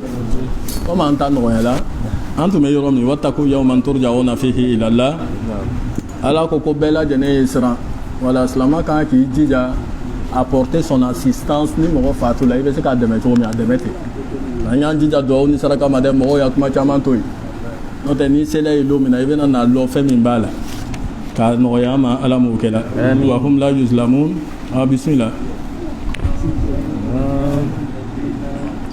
يا أيها الذين آمنوا n'aw mɔgɔ mun limaniyana tuma na min na tadayantum bidaynin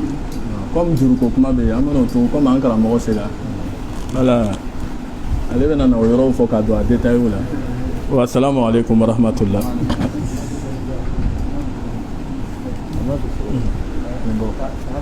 nabo yani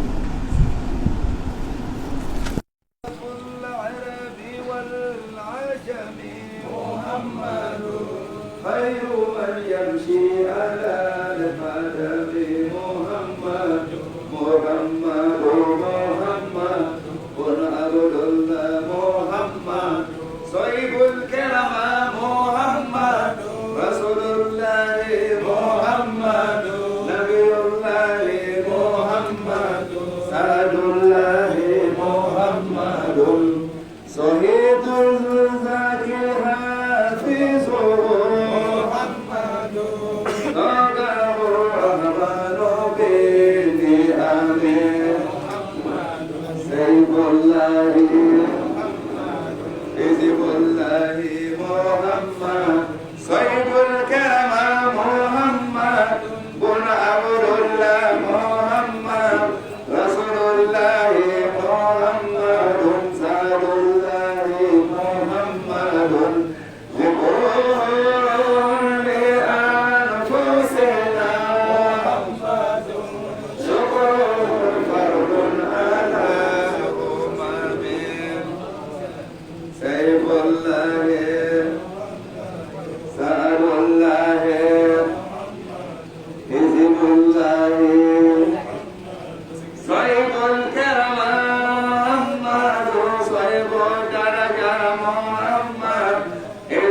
n'a bɛna juru ta ɲɔgɔn fɛ ni juru dɔ ye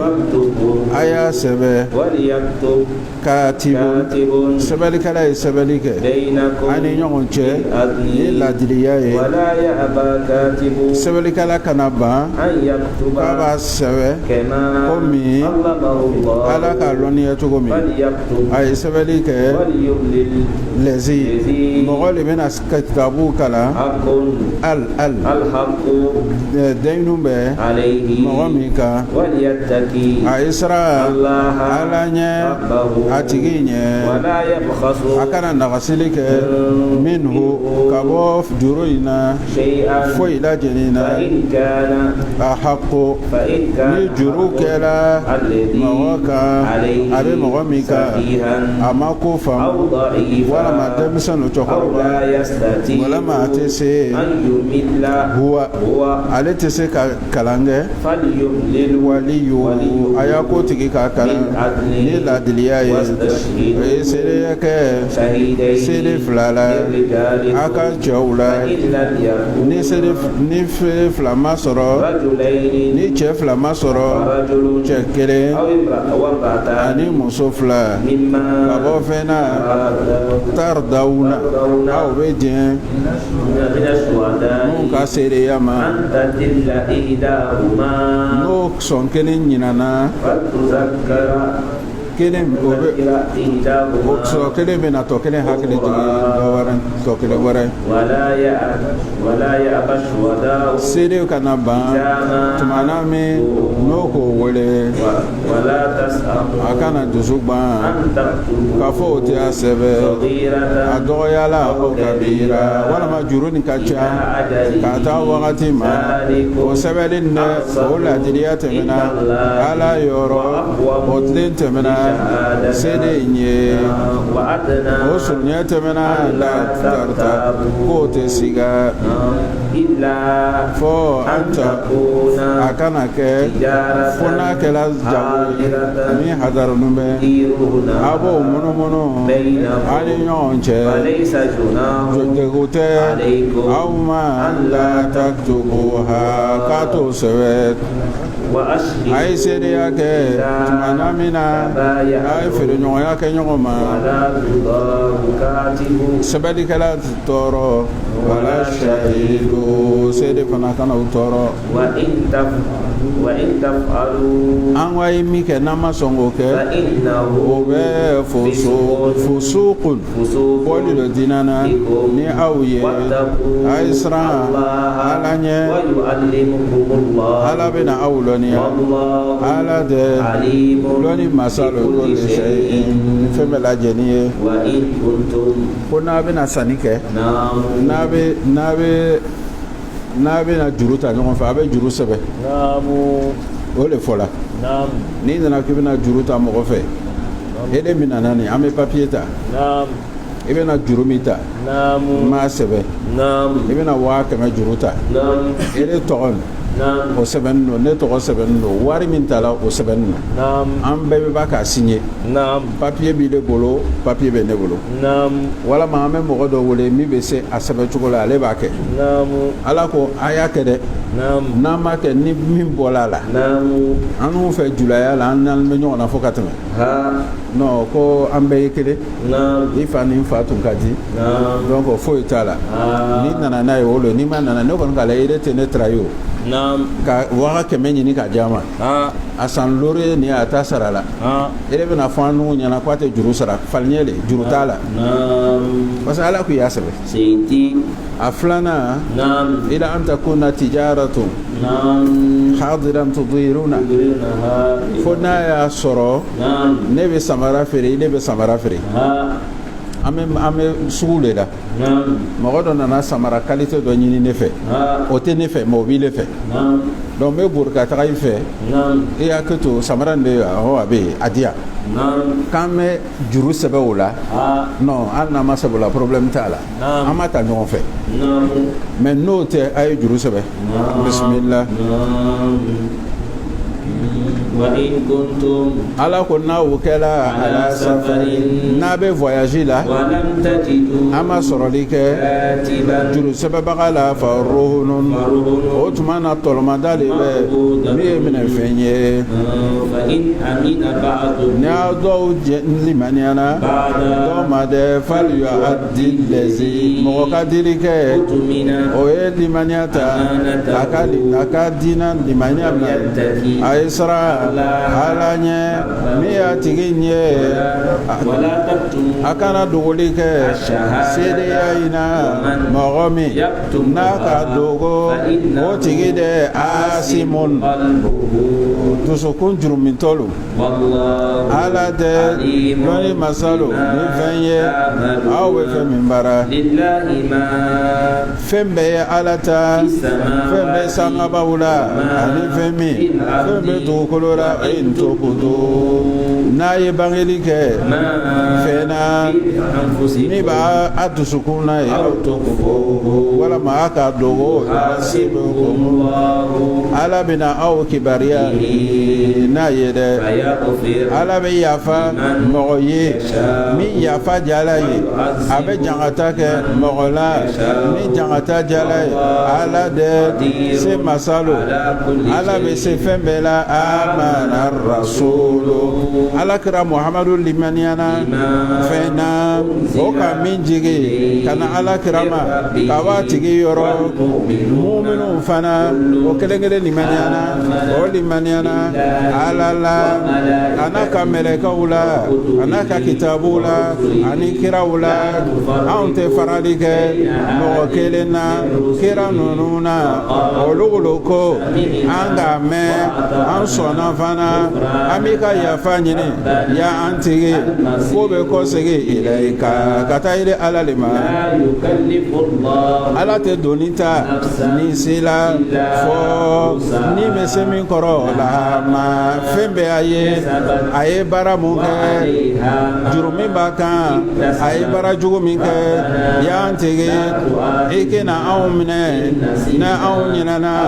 walama an talona y'an ma i kana tali kɛ joli birimana anw ma komi dɛ i ka taa mɔgɔw kan anw ɲɛfɛ y'an ma i kana anw ta ɲɔgɔnya fɛn na se tɛ anw ye ni fɛn min ye wa a fo ala yafa anw ma yafa anw ma i ka hinana ere ala ere y'an ka kotigi fansorna ala an dɛmɛ mɔgɔw kan kafirina mun ye kafiru ye suratu Ali Imran ni ye Ali Imran suran de ye Madinɛ kalo Bismillahirrahmanirrahim Alif Lam Mim Allahu ta'ala ala le bɛ lɔnniya kɛ n'a ka muradu ye amanna bihi kullu min indi rabbina wa ma yadhakkaru illa ulul albabi Allahu kɔnɔna fili masa ye ala ye la ilaha masa wɛrɛ tɛ yen illa huwa fo ala kelen ɲɛnama masalo kari masalo ala le ka jigijigili kɛ kitaba kurana ka e muhamadu kan ni tiɲɛ sabatini ye ka kɛ tɛtigimafɛn fɛn na min b'a ɲatilen kan ala ka jigili kɛ siɲɛ kelen tawurata la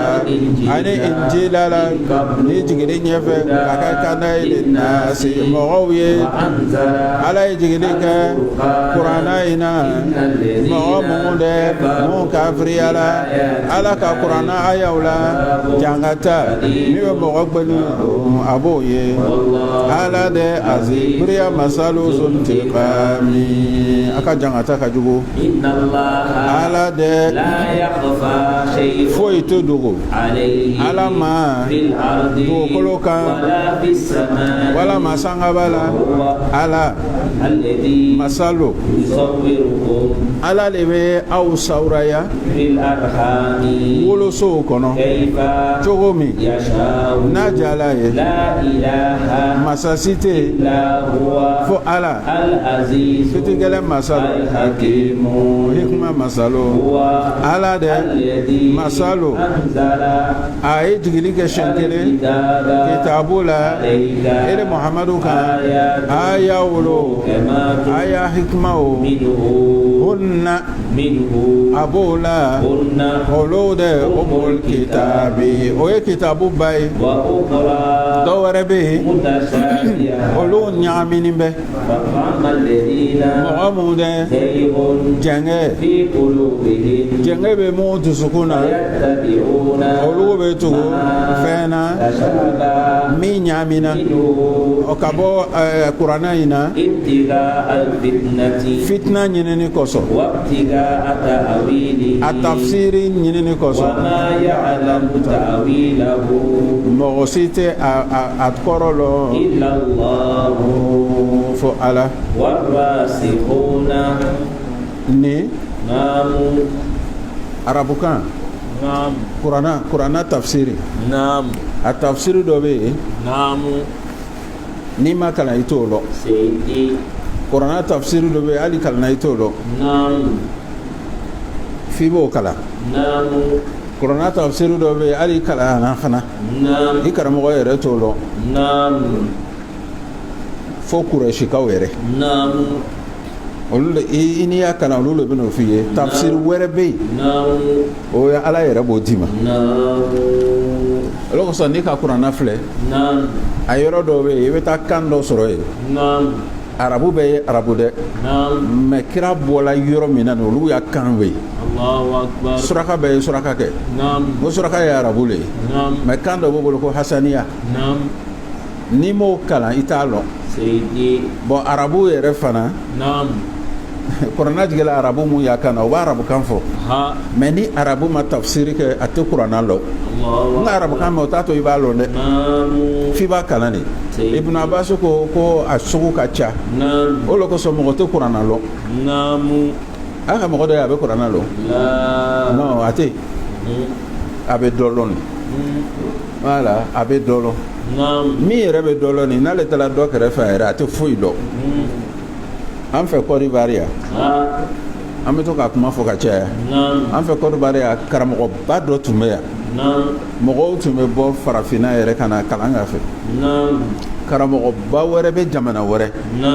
subhanallah ala yɛrɛ arabuw bɛ kalan k'a fɛ ani Côte d'Ivoire ta ka ɲɔgɔn kunbɛn don dɔ o tora baro la ale ko a ma ko foti jumɛn Côte d'Ivoire ta ni ale ko foti joli de bɛ Swawi kɔnɔ tafsiru Swawi k'a fɔ foti yɛrɛ bɛ tafsiri la nin mɔgɔ yɛrɛ b'o lɔ ni ka yɛlɛ bɛ foti bɔ tafsiri la yɛrɛ ye jɔn ye a ko fɔ mɔgɔ min bɛ o kabako la cɛkɔrɔba min bɛ jamana wɛrɛ a ko foti saba b'a la depuis a ko foti saba b'a la yan tan k'a fɔ k'ile ye dɔnnikɛla de ye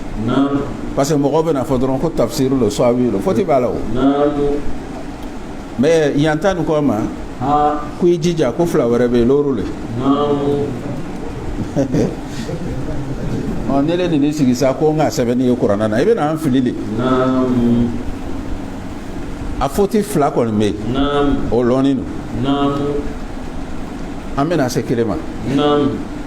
o ye Nabila Dawuda ye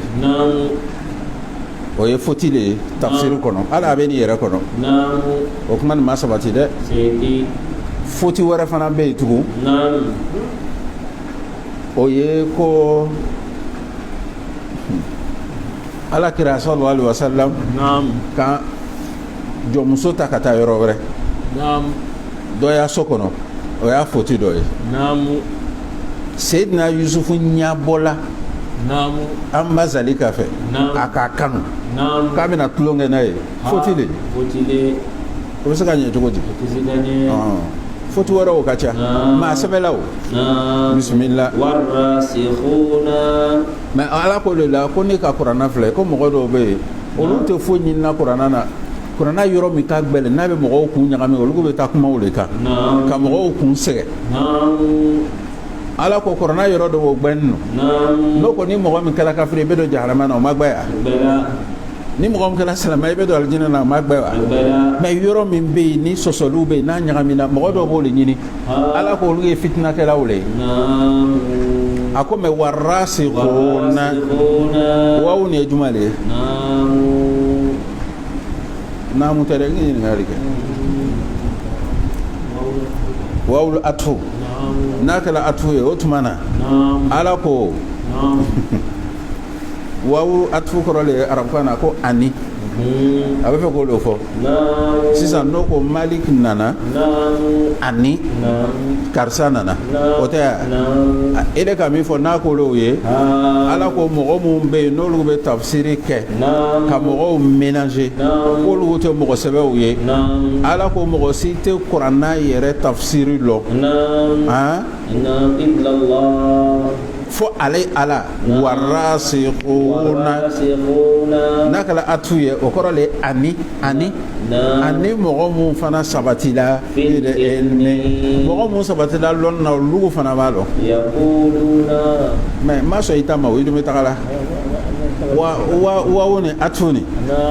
fanga t'ale la i b'a kɛ de warasikhuna kuma wɛrɛ le daminɛna mubtada ye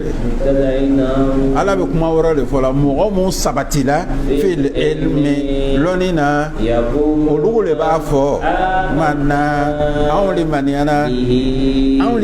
ni ninnu na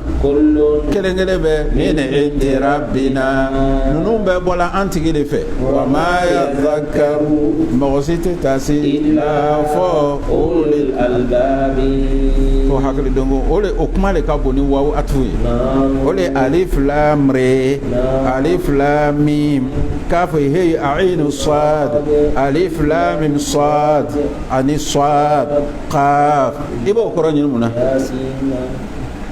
dɔw bɛ kɔrɔ don a la ko ala tɛ kɔrɔna jigin gansan mɔgɔ mun sabatila lɔnni na olu b'a fɔ amana bihi an y'a to ala ma bisimila olu b'a fɔ an tigi i kana jɛngɛni kɛ anw dusukun na baada fɛn kɔfɛ ala i kan kana i ka dili kɛ anw ma hinɛ dɔ la kabini ala yɔrɔ ele ala e tigitigi alwahabu ele de sɔnni masa ye yan tigi ele ala jaabi o na i ye mɔgɔ kafubaga ye lon dɔ ye siga tɛ lon min na dɛ ala dɛ a tɛ fɔɲɔgɔn kɛ a ka waadu wɔɔrɔ la dɛ mɔgɔ mun dɛ mɔgɔ mun kafiriya la tuguniya o ka nafolo tɛ foyi ɲɔni ka bɔ o ma o ka denw tɛ foyi ɲɔni min na ka bɔ ala ka jangata ma foyi la wa o mɔgɔw dɛ olu de bɛ o ko don naare tasuma lɔgɔw ye daabohom olu jogo ka daabi ali firawuna a kɛla komi firawuna ka mɔgɔw ani mɔgɔ minnu mun b'o ɲɛfɛ o ye nkalontigɛya kɛ ala ka ayaw la ala nanaw minɛ n'o ka jurumi ye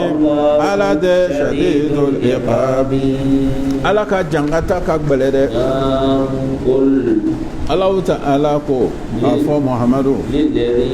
a fɔ mɔgɔw ye mais aya nin jigila ne hakili aya nin jigila ala kɛra kɔ seginni ka bɔ baduru o tɛ ala kɛra ta la kɛlɛ kɛ baduru kɛlɛ silamɛw ma gagné silamɛw gagné na ala kɛra n'a ya mɔgɔw bɛ segin la Quraysh ka ninnu o ko ala kɛra ma ko isilamuw na nin o tɛ kɛlɛ lɔn de dɛ a kana bila i kɔnɔ k'i nanu bɛ kɛlɛ kɛ dɛ isilamuw na nin o ma kalan de o tɛ kɛlɛ lɔ ni nanu ka ɲɔgɔn sɔrɔ a tɛ ja o fɔla ala fana ko Muhamɛd a fɔ a mɛn o mɛn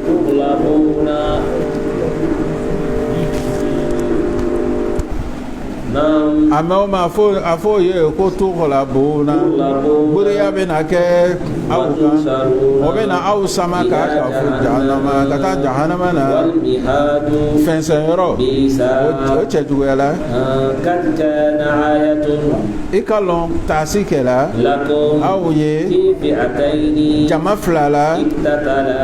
iltaqata jama fila ka ɲɔgɔn kunbɛn jama kelen o bɛ kɛlɛ kɛ ala ka sira kan jama tɔ kelen ni o ye kafiru ye mais o b'o ye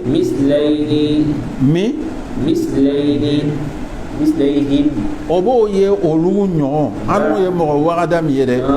o b'o ye o ɲɔgɔn fila ye ɲɛkisɛ yeli la ala don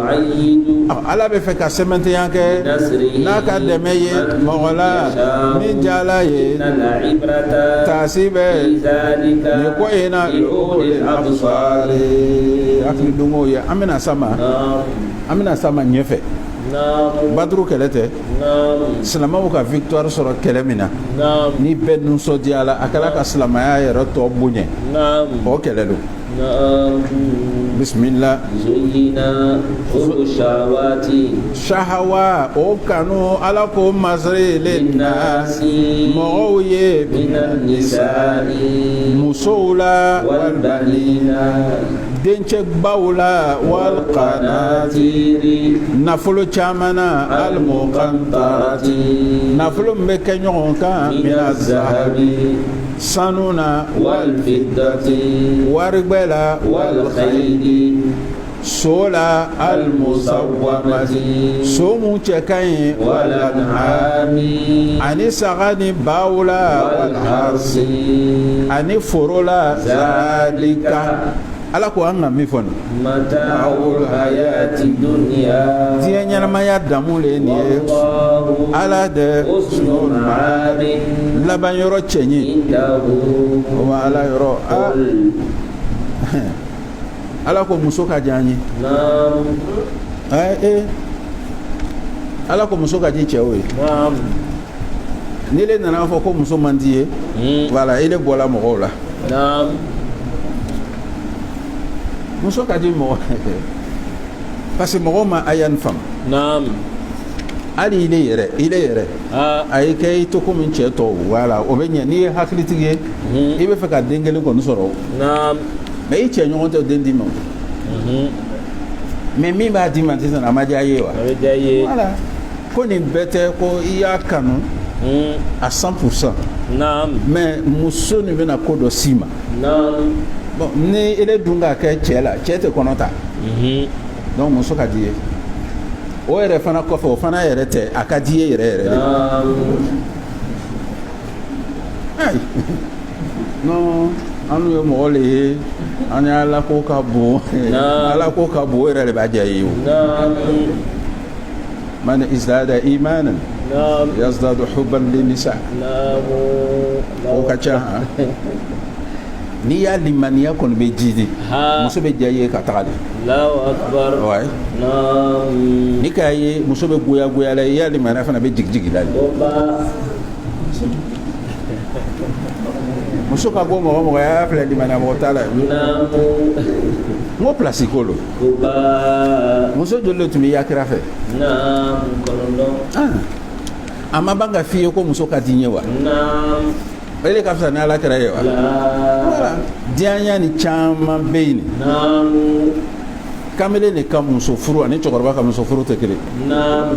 kamalen ni cɛkɔrɔbaw ta tɛ kelen kamalen bɛ muso furu la muso yɛrɛ de ka diya ye a yɛrɛ ni voilà c'est les jeunes femmes que je veux elle est grande bien ale b'o le fɛ ni muso le furu la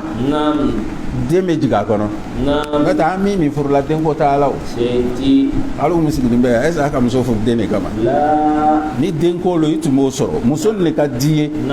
hubu nisa hubu shahawati mina nisa ala le k'a fɔ n ka shahawa dɔ don cɛw la muso ka di o ye ala ka ma ban wal denw ka diya ye o y'a sɔrɔ muso t'a la ni den ka n'a ka muso kelen kɛ ka muso fila kɛ ka muso saba kɛ ko non a tɛ cɛ kɛ la ko le bɛna to n fɛ n y'a kɛnta den walima ni den kɔgɔninw ka diya ye ala b'an dɔn dɛ i kana n'i ka fɛn min na i b'a lɔ ala ko nafolo fana ka diya ye dɛ walima ma diya ye mais ala ka différence nafolo jumɛn al-muqantarati k'a sɔrɔ ka kɛ ɲɔgɔn kan n'o ye bɛ na an karamɔgɔ dugawu kɛ n ye n bɛ wari sɔrɔ mais a tɛ sigi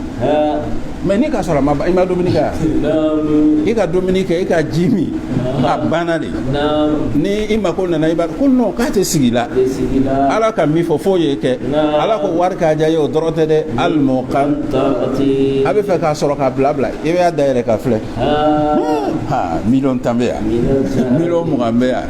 ala ko a k'a diya ye mina zahabi sanu na n'i taara mɔgɔ dɔ sɔrɔ sanu min b'a bolo jango an baw n'a bɔra dɔn kɔrɔ sanu ni valeur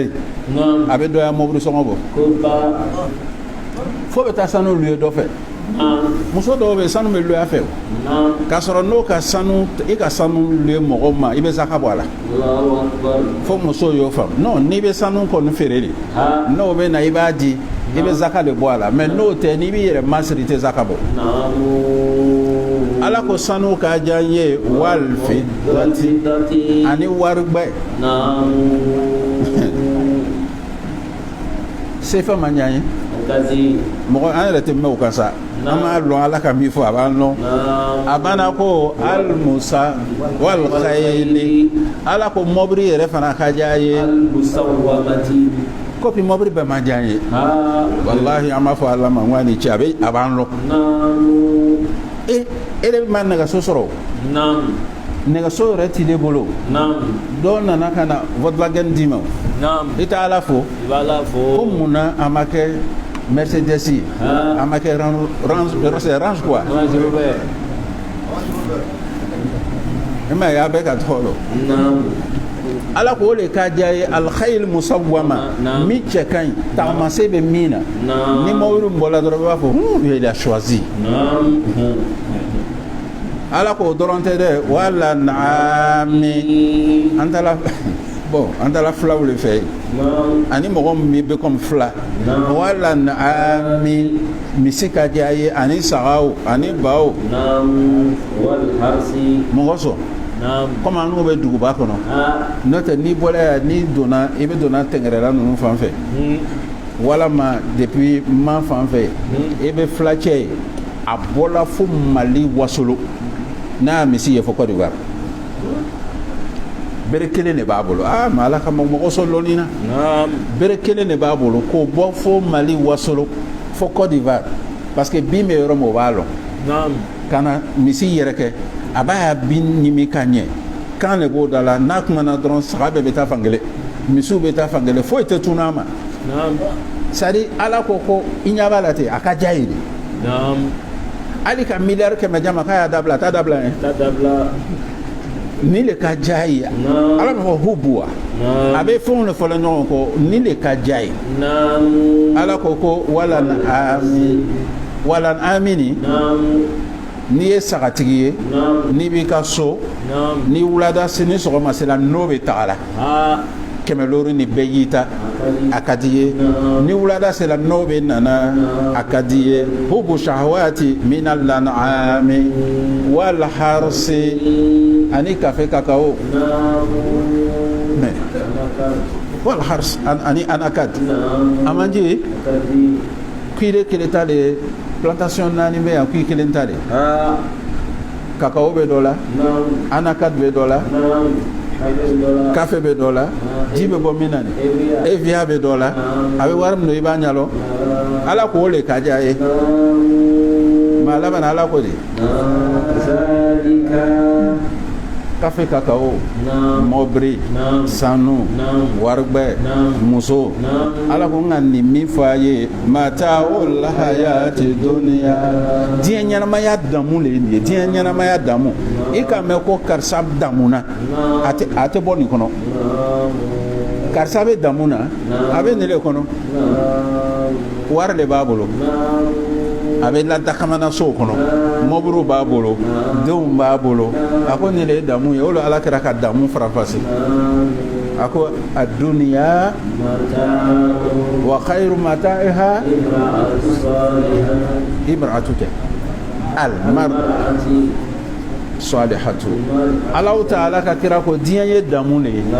a ko mɛ damu min ka bon n'a bɛɛ ye muso ɲuman an kana ne ka muso ɲuman sɔrɔ i bɛ si sɔrɔ dɛ n'i ka juguman sɔrɔ i bɛ sa joona dɛ lon bɛ a b'i nɛni lon bɛ a b'i nɛni mɔgɔ bɛ yen o a b'i nɛni mɔgɔ tɛ yen o a b'i nɛni ele bɛ balo joona mɛ ala ko an ka min fɔ ko diɲɛ de ye nin ye a nana fɔ wa husnul ma'abi labanko yɔrɔ cɛ ɲɛ o bɛ ala yɔrɔ ale sera d'accord aya hizbu fɔlɔ lo an b'a daminɛ joona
ينبئكم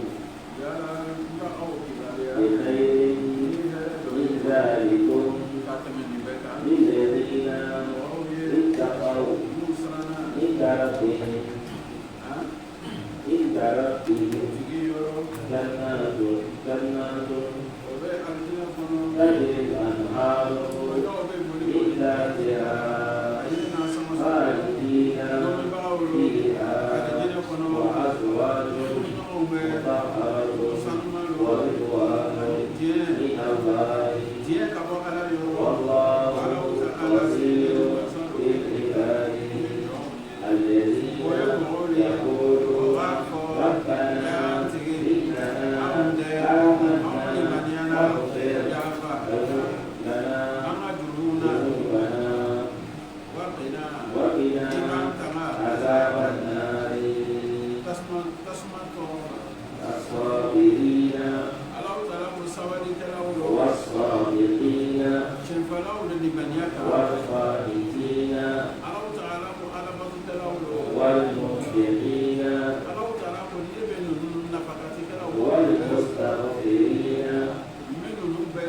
والمستغفرين بالأسحار شهد الله أنه لا إله إلا هو والملائكة وأولو العلم قائما بالقسط لا إله إلا هو العزيز الحكيم إن الدين عند الله الإسلام وما اختلف الذين أوتوا الكتاب إلا من بعد ما جاءهم علم بغيا بينهم ومن يكفر بآيات الله فإن الله سريع الحساب فإن حاجوك وقل أسلمت وجهي لله ومن اتبعني وقل للذين أوتوا الكتاب والأميين فإن أسلموا فقد اهتدوا وإن تولوا فإنما البلاغ عليك والله بصير بالعباد إن الذين يكفرون بآيات الله ويقتلون النبيين بغير حق ويقتلون الذين يأمرون بالقسط من الناس فبشرهم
abe masaya de liman mɔgɔ ma yasha'u min jara ale yɛrɛ ye wa yanzi'u ala bɛ wɔsili kɛ al-mulka a bɛ masaya wɔsi liman mɔgɔ la yasha'u min jara ala ye wa tu'izzu ala bɛ bonya kɛ mɔgɔ la yasha'u min jara ala wa ye tuzillu ala bɛ dɔgɔya kɛ mɔgɔ la yasha'u min jara ye al-khayru hɛrɛ bɛ biyadika min ni ala bolo innaka ala se qadirun masa ala kulli shay'in fɛn bɛɛ la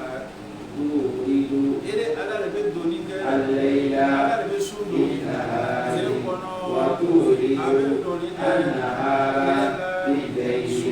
wa tukhriju ala de bɛ bɔli kɛ al-hayya a bɛ su bɔ min-al-mayyit ka bɔ a bɛ ɲɛnama bɔ ka bɔ su la wa tukhriju ala bɛ bɔli kɛ al-mayyita su la min-al-hayy ka bɔ ɲɛnama na wa ala tarzuqu bɛ dili kɛ man mɔgɔ ma tasha'u min jara ye bighayri hisabi k'a sɔrɔ a ma jate la ala y'an kɛ ala mɔgɔ masa ye amin mɛ ala ko maa de ka di namu sisan nam n tun fɔ n tɛ na nam dɔ de ka di ye sisan an bɛ saka i ma ya san na nam i ka di ye ka tɛmɛ nam ma fɔ mɔgɔ ye ko y'a fɔ abdul mali ko kini wele mali Allahu akbar komi mɔgɔkɔrɔba don nam dɔɔni kɛra don n k'a to yen nam ko y'a fɔ abdul mali nam ko kini wele mali la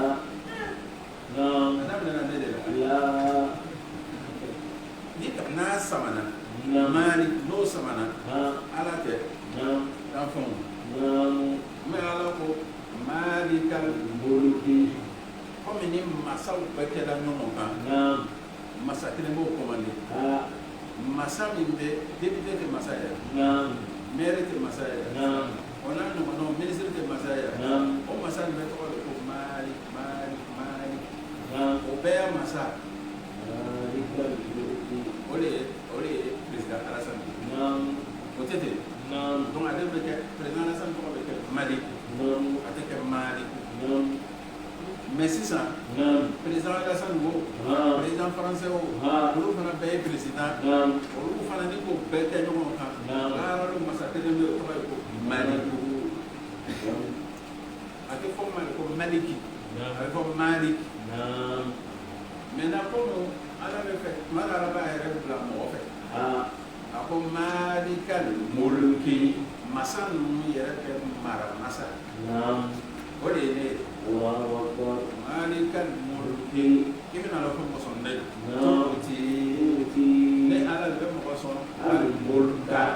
n bɛ masaya di mɔgɔ ma nin ye tiɲɛ dɛ nam e de bɛ sigi sisan ko non a man kan ni masaya ye ala ka ɲi nam ko ni mɔgɔ o mɔgɔ bilala mɔgɔ ɲɛfɛ nam i y'a dɔn ka bɔ walayi i b'a to yen ala de ka titi n'i bɛ fɛ k'a bɔ ye forcé i bɛna bɔ a kan mɔgɔ bɛna bɔ i kalama dɛ Malikal mulki masaw ka masa tu'ti n bɛ dili kɛ al-mulka n bɛ masaya di mɔgɔ ma o taara mɔgɔ dɔ ta ka bɔ yɔrɔ wɛrɛ ka na kɛ masa ye o ha masaya t'a kɔnɔ nam n bɛ taa biri n ka foro la ha k'i t'i ta ye k'i n'i kɛ masa ye tu'ti al-mulka ala de bɛ masaya di mɔgɔ ma min jala ye wa tuzi ala bɛ mɔgɔ fana dɔgɔya man watu wa tanzi'u mulka a bɛ masaya bɔsi mimman ka bɔ mɔgɔ la tasha'u min jala ye k'a bɔsi foyi tɛ bɔ a la a bɛ fɛn bɔ dɔ t'a la nam dɔw bɛ gɛri kɛ nam dɔw yɛrɛ tɛ gɛri kɛ o bɛ taa voter mais ala de sɔnna nam i b'a ye ten o b'i ta ka bɔ yen su nam garde corps ti kɔ tugun nam mais nin bɛɛ ka ɲi ka tɛmɛ ala ko ta kan nam wa tuzi an karamɔgɔ n'i kɛra ala ko masa ye k'i o bɔsi la ala ko masa ye jɔn ye o ye waliwu de ye nam mun bɛ ala kira ye mun bɛ kira kumakan mɛn mun ni ala bɛ ɲɔgɔn fɛ ele ma to sigiyɔrɔ kelen min b'i ɲɛ i taara gosi o la tanuzu ulmulka a b'i ya waliya bɔsi ka bɔ mɔgɔ la min jɛ ala ye wa tu'izzu ala de bɛ mɔgɔ bonya mɔgɔ min n'a jala ye n'ala ka karisa bonya i kana ale filɛ n'o tɛ i bɛna kɛlɛ kɛ kuranna b'i de kun na o bɛ nin wele sisan k'a ye na yan nana ko bon an bɛ fɛ k'i ɲininka kiti dɔ la ele de y'a dɔnbaga ye o y'a sɔrɔ o tɛ fɛ ka kuma ele fɛ hasidiw tɛ yan ele fana ko non a ka mi ka ne bɛ yan i tɛ yen i tɛ yen olu nana i tɛ yen a to ten ala fala ko to ezo mɛ mɔgɔ bonya yɔrɔ dɔ mɔgɔ min n'a jala n ye wato zillo tuma dɔ m'a dɔgɔya yɔrɔ la o min jala n ye alkhairu hɛrɛ bɛɛ o bɛ de ala ta'ala bolo ere de se masalo fɛn bɛɛ lajɛlen ma